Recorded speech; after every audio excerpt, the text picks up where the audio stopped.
Hi everyone, welcome to week 3 of NPP2. This week we are going to start discussing documentation, which we'll be discussing for the next few weeks.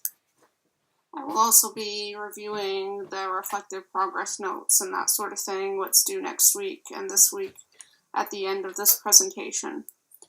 So documentation is a pretty important part of nursing care. It's a legal record of the care that is provided, and it's necessary because it communicates information to other care providers, and again, it's a legal record, so should there be a disagreement or a lawsuit or something to that nature, then you really only have your documentation to go on to recall what happens, because commonly legal cases are brought up well after you've cared for a patient and you may not remember the patient at all or what happened or how you were involved. So it's best to document everything thoroughly. It's also a good way, again, to communicate with other healthcare providers, such as the next shift, the physicians, the physiotherapists, the dietitians, so on and so forth. Nurses are required to make and keep records of their professional practice in accordance with the profession's generally accepted standards of practice. Failing to keep records as required or falsifying a record, signing or issuing a document the member knows is false or misleading statement, or giving information about a client without consent constitute professional misconduct under the Nursing Act. So you wouldn't sign for a medication that your coworker gave. You wouldn't provide information to a relative of a patient if you didn't have that relative's consent. That's why knowing who the power of attorney is very important, because sometimes you'll get people calling and they'll say, oh, I heard my neighbor was admitted to the hospital, I was just wondering how he's doing. Well, you can't provide that information because for all you know, the neighbors don't get along and that guy's dancing a jig because his neighbor's in the hospital. So you just have to be very careful with who you give information to, because you never know the situation among the patient and their relatives or friends. So it's best just to say, I can transfer you to the patient, or you can speak to the power of attorney, but I'm not permitted to give out information. Another aspect of that is that it's valuable to have one person to talk to, with one next of kin or power of attorney that has the consent to receive information, because you don't want a person who has like 17 children, you don't want each of the children to be calling every day for an update, because that becomes overwhelming and it's just another task that you have to do in your day. So you can suggest that they delegate one person if there's no power of attorney indicated. Falsifying a record is also not good, because again, it's a legal document and that's lying, so you need to make sure your information is correct. You don't sign for a medication that you didn't give, or say that you gave a medication when you didn't give it, and so on and so forth. The College of Nurses of Ontario has specific standards for documentation that all nurses must adhere to. These include: nurses ensure that documentation presents an accurate, clear, and comprehensive picture of the client's needs, the nurse's interventions, and the client's outcome. So we'll get to this a little bit later on in this discussion, but this is a bit about charting what's happened and what the assessment is and what the results of the interventions were. Nurses are accountable for ensuring their documentation of client care is accurate, timely, and complete. It's important for it to be accurate for sure, and complete. Timely is a bit sketchy, because if you're really busy with a critical situation, you're not going to stop and chart while the person is receiving CPR or something like that. But you can, at least on the electronic documentation systems, you can back chart and say, it's the end of the shift, you've had a big day, a really busy day, and you can chart that something happened at 1600, or you can make an approximation of the time that an event occurred, or write it down on your personal sheet or assignment sheet when something occurs, like when you took the vitals, or when you started compressions, or when you changed the dressing, and so forth. And that way, when you get to charting, you can back chart to the correct time. You will find sometimes, especially in the hospital settings, that a lot of nurses will do all their work all day, and then they will sit towards the end of the day between, say, 3 and 5 p.m. and they chart everything at that time without changing the time, which is a problem legally, because that's basically saying that I completed all these tasks between 3 and 5, and you're not really accounting for what you did the whole rest of the day, when really those tasks were spread out throughout the whole day. Nurses safeguard client health information by maintaining confidentiality and acting in accordance with information retention and distribution policies and procedures that are consistent with the standards of legislation. So this again is about privacy and confidentiality. With regards to your documentations, for example, you might have some kind of a page that you keep with yourself that lists the client's name and their diagnosis and their age. Whether they're hospital and long-term care, that needs to be shredded appropriately, because you don't want that going out in the street and being found by, a random person with all this confidential information on it. So make sure you dispose of your records as per hospital or facility policy. Documentation basics. It needs to be clear, concise, judgment-free, legible, and accessible. So you have to be very careful with your judgments and making sure that you're not noting them on the documentation. So if you're working in the ER, you can't say something to the effect of patient visits frequently because patient is a drunk. Okay, so that's a judgment. You don't know what's going on in that person's life, and they might be experiencing alcohol withdrawal, but you would just say patient experiencing alcohol withdrawal, and you would base that on their lab work. All entries must have a time, date, and signature of the nurse completing the documentation. So you would usually put your signature and your designation, so RPN, RN, NP, whatever your certification is. Again, never document on another nurse's behalf, so don't sign for medication you didn't give. Don't chart something that you didn't experience yourself or weren't part of. And you are responsible for your documentation and knowing policies of your agency. So each place you work at will have a different means of documentation or different things that they want you to document. Whether it be electronic or in paper, or a combination of many different things. So knowing what they expect of you is quite important. In your documentation, you want to avoid value judgments, which includes such things as patient is uncooperative, or the client seems to feel like seems to feel depressed. Again, avoid words that seems, appears, or apparently, because they indicate that you're not certain of your own assessment. So in a court of law, they would say, well, how do you know what appears depressed to you, or how do you judge that? So you have to be very careful with your subjective wording in your assessment and describe more objective things like patient holding head in hands, patient crying, those sort of things, as opposed to, I believe the patient is blah, blah, blah, because that's just your own opinion, and you're probably not going to be an expert on everything that you encounter.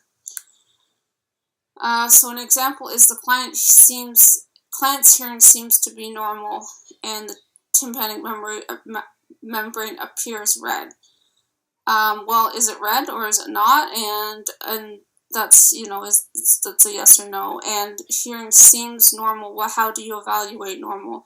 Is a normal what a newborn baby hears, or is normal what a 90-year-old hears? It's really, you really have to be careful with your terminology and your charting.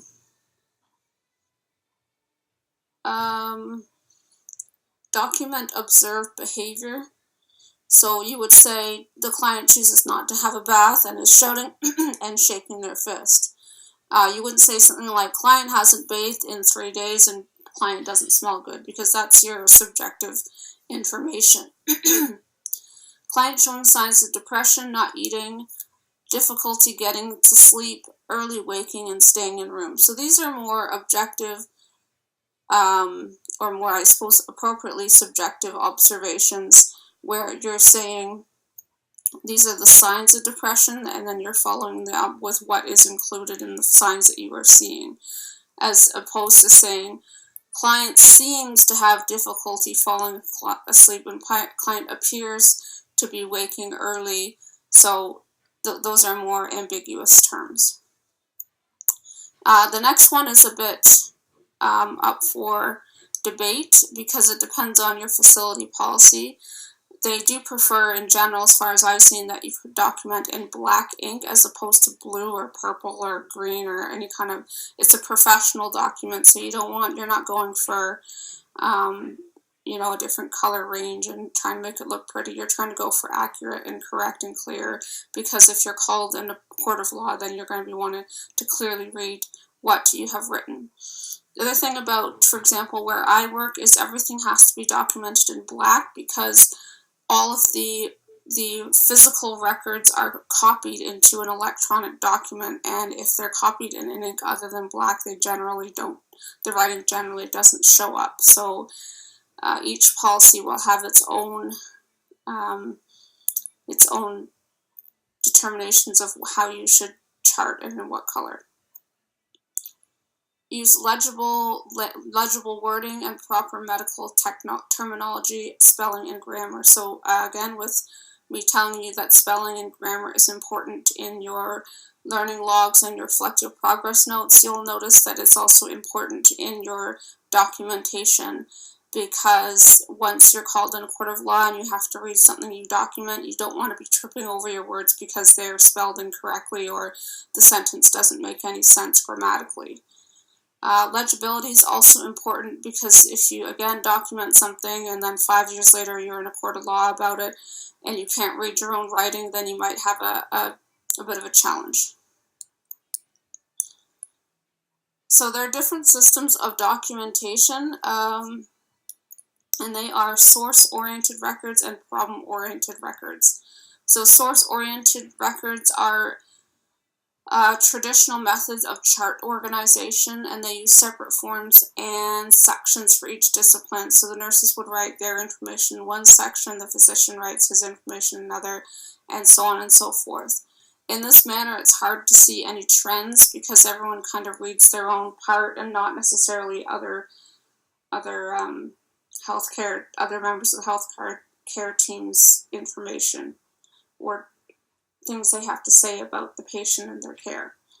Problem-oriented medical records are organized by the health problems that are experienced by the patients, and they involve 4 major components such as the database, the problem list, the plan of care, and progress notes. This system is more goal-directed and it provides better interdisciplinary communication because you have access to the different systems and notes, and more than one person or profession can write about the same issue. So you have a couple different kinds of charts, and sometimes you'll use quite a few different ones at the same facility. So example, where I work, we use Meditech, which is an electronic charting system, but we also have physical charts for each patient. So that would be where the doctors write their orders, where the OR chart is held, where some of the doctors write their notes, because some doctors aren't really keen on electronic charting. And then you have your paper MARs as well. So you have quite a few different systems in one facility. And you'll probably find this the same wherever you work, including a long-term care setting where you might have a point of care system where you chart how much a person ate, or if they washed, or if they bathed, or that sort of thing. And then you might have a different record for hydration, so you would check mark if they drank enough that day, or they might have a physical chart with the doctor's orders and so on and so forth. So hopefully in the future we will see more a unified charting system where there isn't, 6 different places to chart and you're not double charting. These are some of the documentation styles. They include narrative charting, SOAPy, charting by exception, and focus charting, or DAR.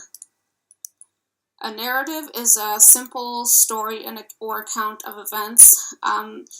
And it may be organized by systems such as respiratory, GI, so on and so forth, or by a focus. A system or a focus. This focus would be the respiratory or the GI. But generally an account of an event in chronological order. So I find this personally best when you're telling something about a patient in their chart that's not necessarily related to a system, or where there maybe not necessarily an intervention, such as you're charting that a call was received from the patient's power of attorney and they were angry and requested that the medical doctor contact them ASAP. So there might not have been an intervention and an outcome in that case, but you're passing that information on and noting it on the patient's chart. It lists what you saw, observed, and assessed, and what you did and the response was. So in this system, you can use your more assessment outcome charting, which we'll look at a little bit later, but I do find it's a little bit less focused when you're giving a narrative. As I say, hard to follow and organize, so it's difficult to track trends. SOAP, another one that I'm not a big fan of, is you provide your subjective data, which is what the patient tells you. Objective data is what you observe. Your assessment, what seems to be the issue, and the plan and what you intend to do. These are problem-oriented and they are numbered this way, and it helps to identify trends. An example would be patient stated he was having left hip pain rated 10 out of 10, so that was his subjective information that he had pain and rated 10 out of 10. Your objective observation is that the patient was crying. Your assessment was that redness was noted around the patient's incision, and the plan was to give pain medication and contact MD. So this is good, but this is missing some critical information like, did you give the medication? Did you contact the medical doctor? What did the doctor say? Did the medication help? So on and so forth. So then we have a SOAP-y method, which does include this information. And in this case, you have the regular SOAP, and then you have intervention and evaluation. So intervention is what you have actually done. So in this case, well, I'll show it to you on the next slide. And then your evaluation, which is did it work, and any revisions. So it allows the documentation to be more specific. And here's an example. So with using the previous example of the hip pain, your intervention would be that you gave 2 milligrams of morphine. Dr. Smith was contacted and informed of the patient's pain and redness around the site. Orders were received to swab the site and complete blood work. Orders were entered and swab was sent to lab. So in this case, your intervention includes both what medication you did and what further interventions were required due to the fact that perhaps this patient has a surgical infection. And the outcome, the patient states the pain is now 4 out of 10, awaiting results of blood work. So with regards to this kind of charting, you probably would put SOAPI in one note, and your O would come in an added note, because your outcome might take an hour or two to occur. So a lot of notes on charting systems allow you to amend if it's an electronic system, and this note would be amended at the point where you determine that the patient was no longer in pain or the patient was in pain and what you did about that. Charting by exception is perhaps a bit of an older method that you don't see used as much, at least not in the hospital setting, and it involves flow and tick sheets that indicate what you did for or with the patient. So in this case, you would only really chart anything unusual besides the tick mark. So you'd have a big sheet of paper that had a big table on it in different columns and rows, and it would say something like, one section would be bathing, and then there would be an option or a box for tub bath, and a box for sponge bath, and a box for shower, or a box for refused. And then you would just, after completing the bath of the patient, you would just tick under which you performed, if you performed a tub bath. So if nothing unusual happened in that tub bath, you would just have to perform or have to complete that one tick. and that's it. So whereas in the system that I use at my workplace, there's a lot more charting involved in something such as even simple as a bath, where you have to say it was a bath, it was a 2-person assist, the patient shaved, they had their hair washed, they had, their hands and face, their pericare. It's a bit more detailed, and it's also a bit redundant because you're tending to chart the same thing every shift, and it's very time consuming. So there is some benefit to charting by exception, but unless you ensure that you add a narrative if something unusual happens, you really don't have a lot of information should that person want more information if they're suing or so on and so forth. A focus or DAR charting involves a narrative note and uses a focus such as pain or gastrointestinal or respiratory or so on and so forth. And the DAR acronym, which is data, action, and response. So your data is your subjective and objective information. The action is the nursing interventions, and the response is the outcome or the evaluation of the interventions. It's usually used in addition to your nursing narrative, as a nursing narrative in addition to your charting by exception method. And an alternative that we use where I work is assessment, intervention, outcome, as opposed to data, action, response. But basically, it means the exact same thing. So here's an example. Data would be patient complained of chest pain rated 10 out of 10 and radiating down his left arm. Patient flushed and diaphoretic. Vital signs assessed, and charted. Patient's blood pressure 96 over 54, heart rate 110, breath rate 30. Your action would be oxygen applied at 5 liters nasal prongs.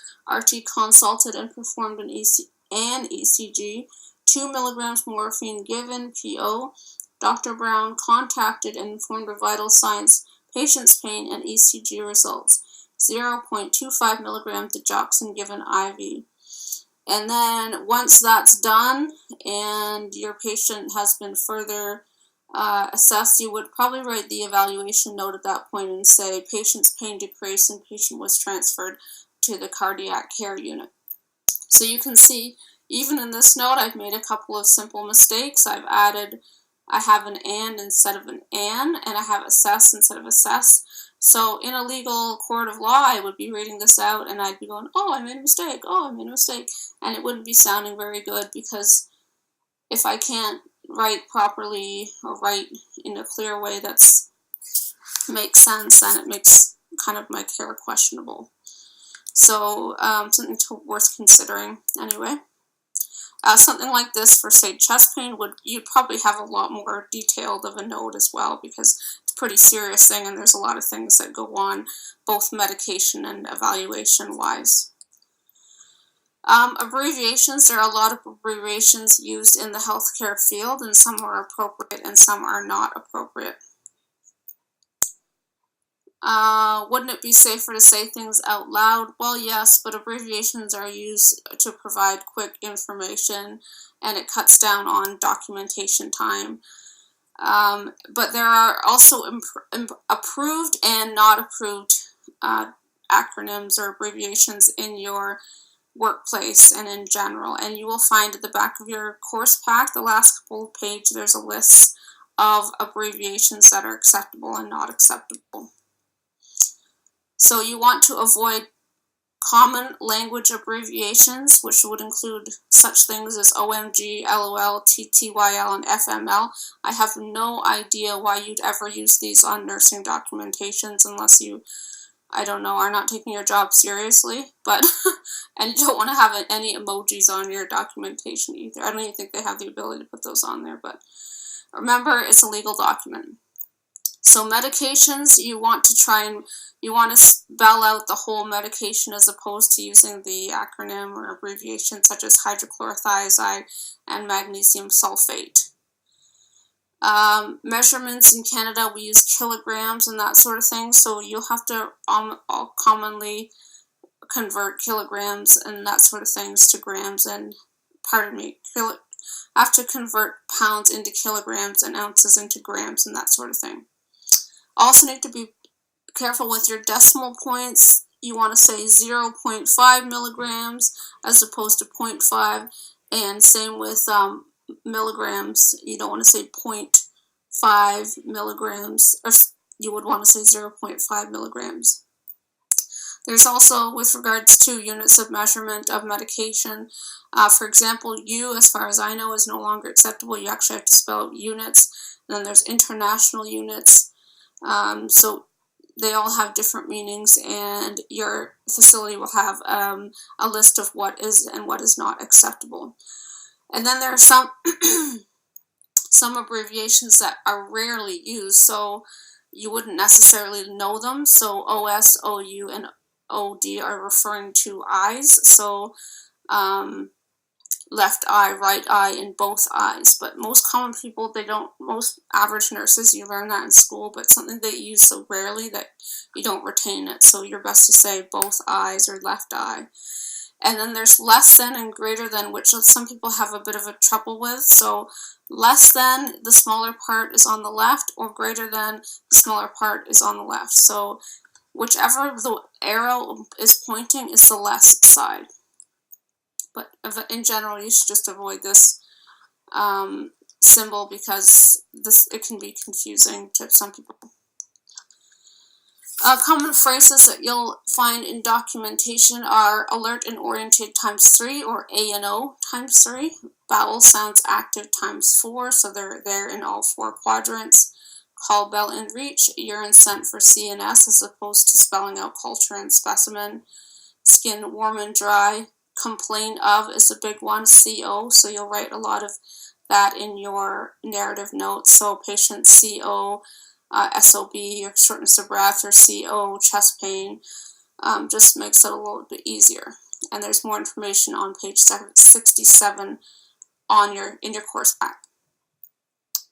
You also have, in most facilities, or all facilities really, a master signature list, because when you are signing for medications, you use your initials, and there has to be somewhere in that facility a paper that notices your initials, your signature, and what your status is. So are you an NP, an RPN, an RN, etc.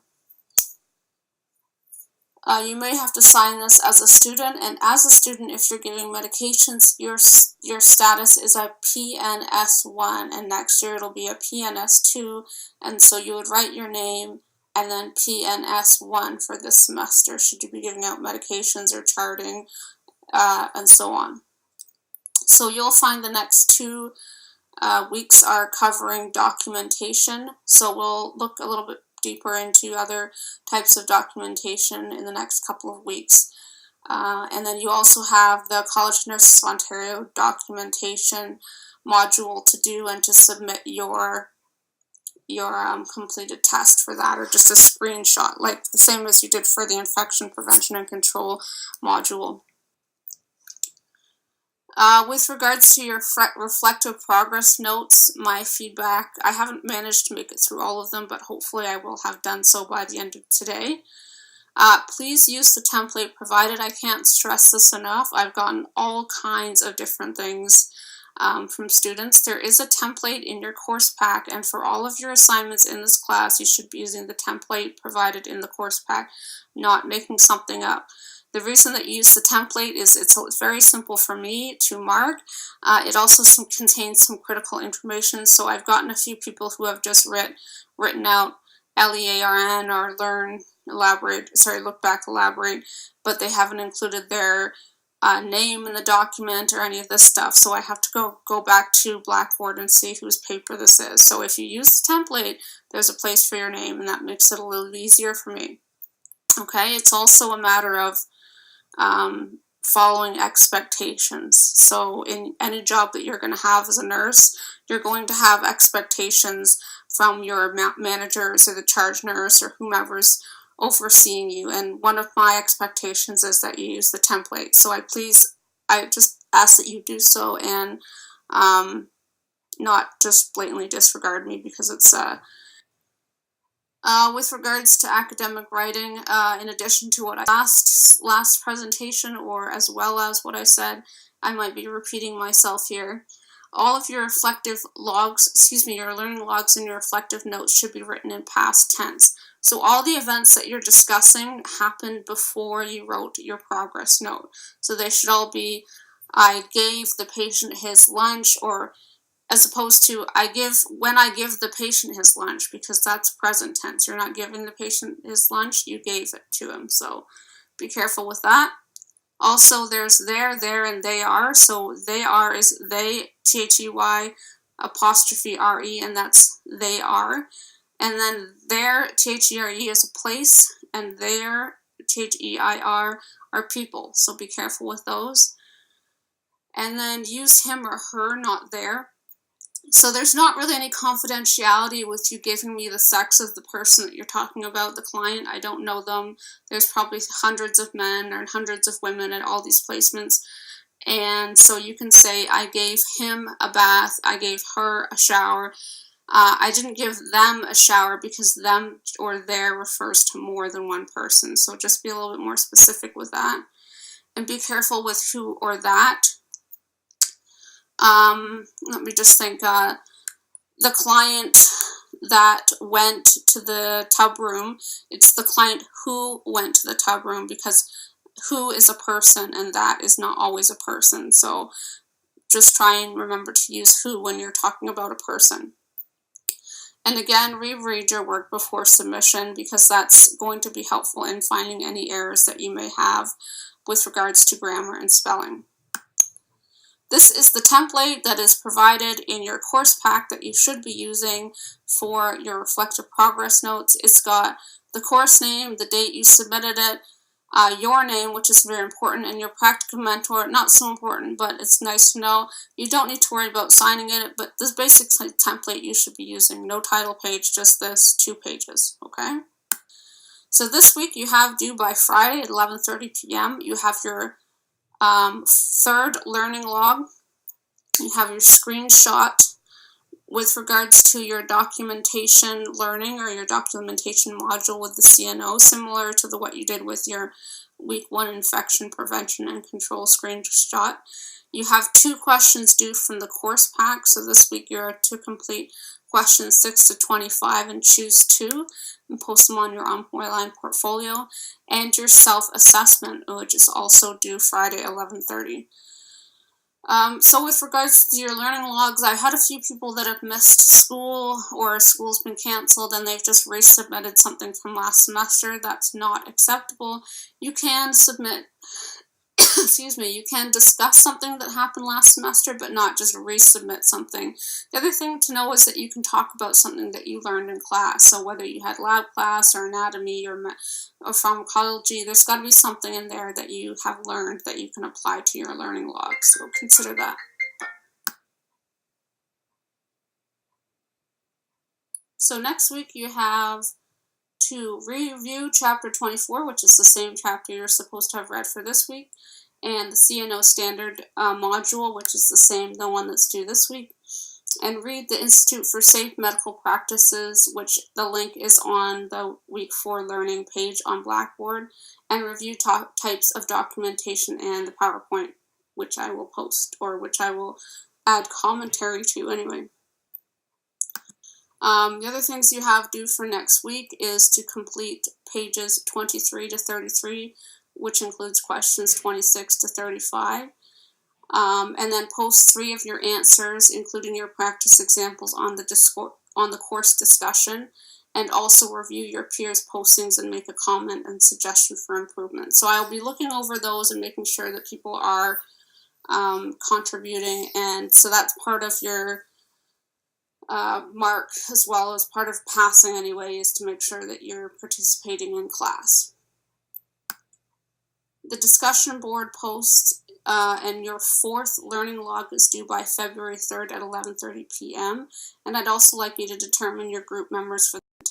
So if you can email me or in some way communicate with me your group members, that would be wonderful. Okay, I hope you guys have a good week, and you can text me or call me or email me if you have any concerns or questions. Thanks.